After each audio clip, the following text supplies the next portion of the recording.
Hello there, all you filthy animals, and welcome to another episode of FATI Friday. And we will be getting to the fatties in the second half later on, but first we have to cover our FATI Friday topic of the day. So without further ado, let's get to it.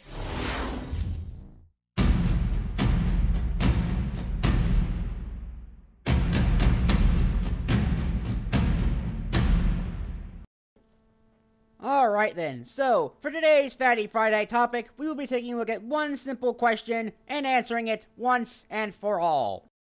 What killed the dinosaurs? The Ice Age! Not the mama, not the mama, not the mama, not the mama, not the mama. Yeah, no. Even that Ice Age didn't necessarily kill out the dinosaurs. No, we are basically going to be talking about this particular type of Ice Age and whether it killed the dinosaurs. But of course, there's other theories about how the dinosaurs were killed, not just the Ice Age. Did they die from a stupid asteroid that basically wiped them all out and maybe even caused that very Ice Age? And then, of course, there's the other people who believe that, you know, they were all drowned in a flood, a global flood. So, who is right? Who is wrong? Well, first of all, let's take a look at these. What exactly are these? These are Inca burial stones, which apparently depict humans and dinosaurs interacting with each other. And I know there's plenty of people who want to just simply debunk these as just because some of them were forged because people wanted to start selling them. That doesn't mean all of them were forged. And if even one of these is real, which I'm pretty sure that there probably is a real one somewhere out there, what exactly does that mean? Well, here's the thing. As far as the flood thing goes, the Inca have their own flood legend. And I'm basically going to read a small bit from that little legend. I'm using this source here. This guy has a website. I'll link that down in the description below. Apparently there's not only theirs, but 272 different versions of a global flood pretty much all around the world, but we're just going to be focusing on the Inca one for now. So, let's see what they have to say.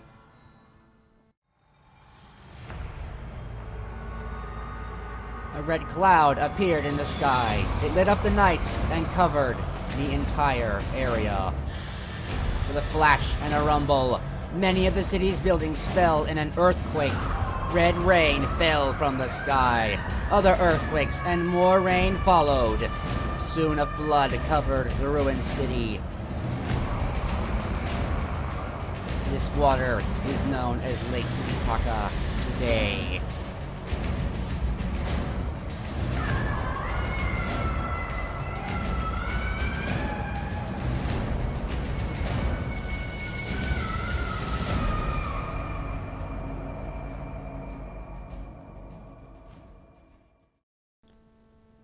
Well now, that sounds like pretty dire stuff, doesn't it?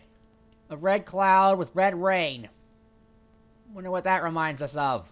Oh wait, it reminds us of an asteroid. A fiery ball of death, getting closer and closer to the Earth, lighting up the sky, apparently at night, according to the Inca. And when it hits or explodes or whatever, it rains fireballs and shrapnel down all over the area. But you know what else it would have done? Well, here's the thing.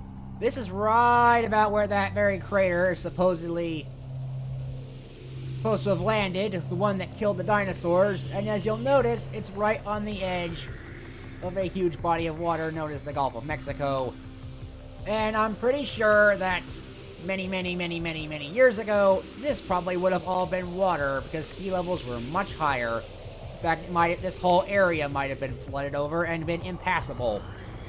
And just for reference sake, the Inca would have been right about here with their Lake Titicaca, and the asteroid is right up there. So they probably would have seen something very much like this. Which would end, if it did hit the water, it would have caused something to happen like this. And not only would it have caused tidal waves like that, all over the frickin' globe, it also would have created the obvious ash and dust cloud, but if it actually did hit the water, it would have also put up water vapor into the air. And when you have all that water vapor in the air, that's actually going to cause storms, the likes of which you have never seen. Hurricanes, you know, all kinds of tropical storms. And the water is just going to be spread all over the frickin' place. And not only that, it also blocks out the sun, but it also then freezes the water, which is now dispersed pretty much everywhere. It also explains how Lake Titicaca was formed, because it would have just been frickin' flooded. And here's the thing. When you basically have that much of an earth tremor from an asteroid impact, it causes seismic activity. And what happens when you have a lot of seismic activity? You have volcanoes erupting. And that would have pumped more ash and debris into the air all over the frickin' place. And not only would that have happened, but it also would have something very particular to the legends, these springs. These flood legends all have one thing in common for the most part, and that is that the underwater springs keep erupting. What do we know of that happens with these erupting springs? Geysers. Volcanic geysers. Underground reserves of water. So the geysers are erupting, the frickin' volcanoes are erupting, the entire Earth is being washed over by some asteroid being dropped into the frickin' ocean. And basically it explains pretty much everything that you really need to consider. And I know, of course, there's going to be some people who are just going to say, well, carbon-14 dating and whatever. It says this. You know, the Earth is this what old. Here's the thing about carbon-14 dating. It relies on a completely pure and untouched specimen to eliminate impurities. If you soak something too much in water, carbon-14 dating is going to get that wrong. In fact, if it is contaminated with anything, carbon-14 dating is going to get the dating wrong. Not going to bring up the religious aspects too much about it, but the Shroud of Turin and the matching face cloth, you know, are both dated at different time periods. Why? Because one was handled with, I guess the shroud itself was handled with less care and it accumulated more debris and more contamination over the years, whereas the face cloth was treated with better care. If you lay them over, you know, basically the face cloth where it would have been, you can tell that from the blood patterns that they actually match. But because carbon-14 dating is, you know, relying on pure specimens, and one of these was mostly kept intact and the other was treated like rubbish, it basically takes them at different time periods. And that's just something within the last several thousand years. If you have all that volcanic ash, debris, and all that water just tossing everything around, you know, salt water, fresh water, volcanic ash, volcanic gases, everything shaking, everything trembling, everything just mixing up all together in one big giant layer, that is just the most corrupted and tainted source of... It's just way too corrupted to even tell the original date. Which basically means that anytime you use carbon-14 dating in order to date those rock layers, it's going to be woefully inaccurate because the specimens of the rock are woefully tainted.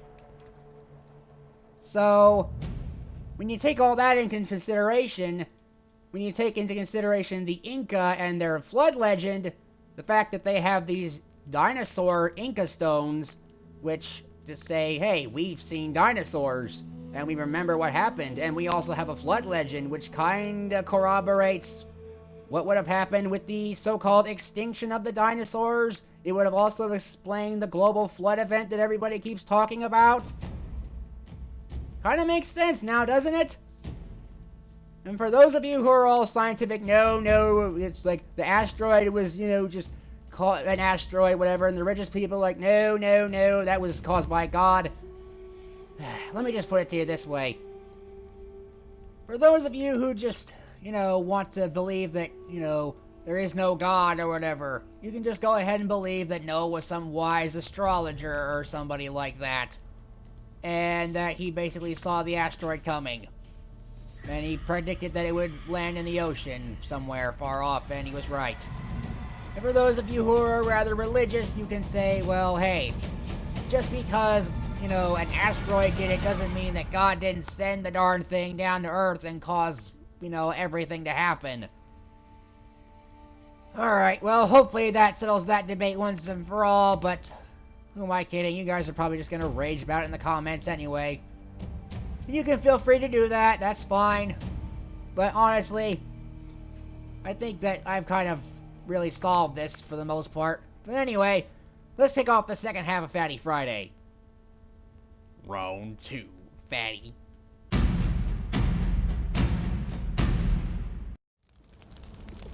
Alright, all you fatties. Well, the thing is that, a couple of the fatties who were supposed to show up did not show up, but, we still have one fatty over here. Say hello, my friend. What's your name? Up. Yeah, what's up, Up? What's up, you beast king? Yeah. I'm asking what's up with you? Not much. I just want you ready to talk about some dinosaurs? Yeah, I've been ready. I don't know where everybody else is. My goodness. Same here. Alright then. Well, anyways, before we get into the whole discussion about the dinosaurs and everything, I just want to go ahead and mention that two other people were supposed to show up here, you know, Phoenix and a new guy named Hawkeye Hardass. But I guess Hawkeye Hardass is not really as much of a hardass as I thought, but I don't know, whatever. But as far as Phoenix is concerned, well, he actually seemed to be wanting to be here and stuff like that. But despite him having a lot to say about dinosaurs and stuff like that, he was pretty nervous and stuff like that. Anyways, anyways, one of the things he did want to talk about was one of his favorite dinosaurs was the Spinosaur and whatnot, and he seems to have a pretty lot to say about it. So, anyways, but he's not here, so I don't know. What's your favorite dinosaur, Up? My favorite dinosaur is a T-Rex.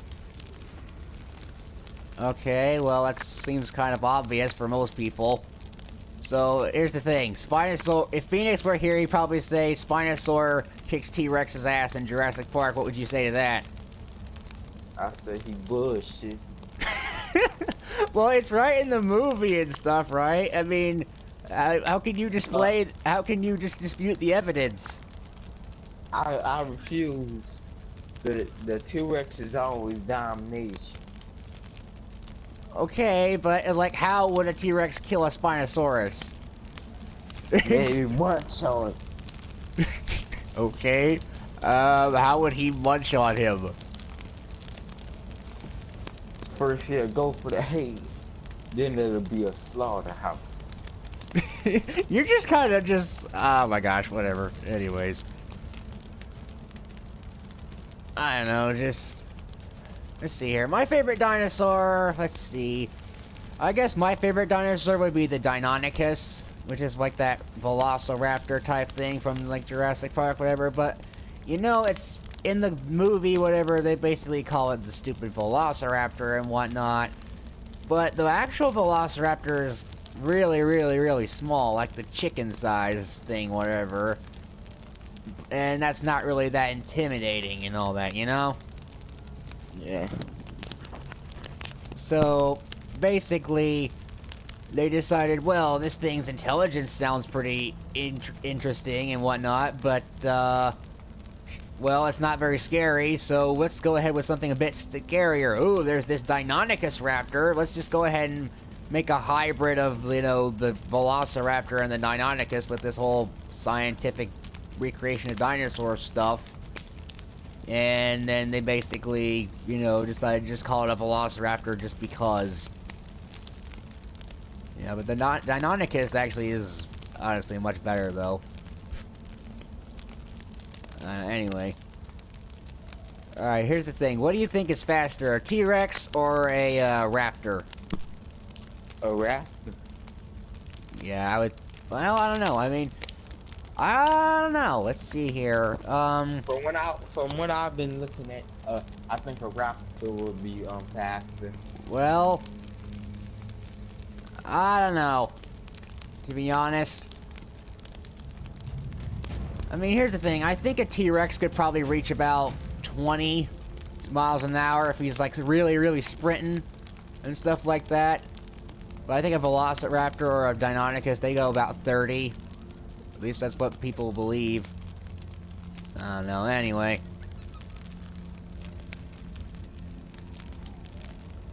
Let's see here. Hey, there's actually, I heard there's another type of dinosaur that, actually lived in cold climate. Like, there's one right here in Oros. Apparently, there's a skeleton of one that was supposedly, you know, the kind of dinosaur that basically could live in colder climates and whatnot. Did you know anything about that? Because I didn't know anything about that at all. I don't know. I don't know, maybe it's supposed to like had a big giant horn or something, whatever. Like, that looks like a giant freaking, you know, rhino horn or something, whatever. Like, nah, man, that's a dinosaur. Some old dinosaur that could live in cold climates or something, whatever. I don't know.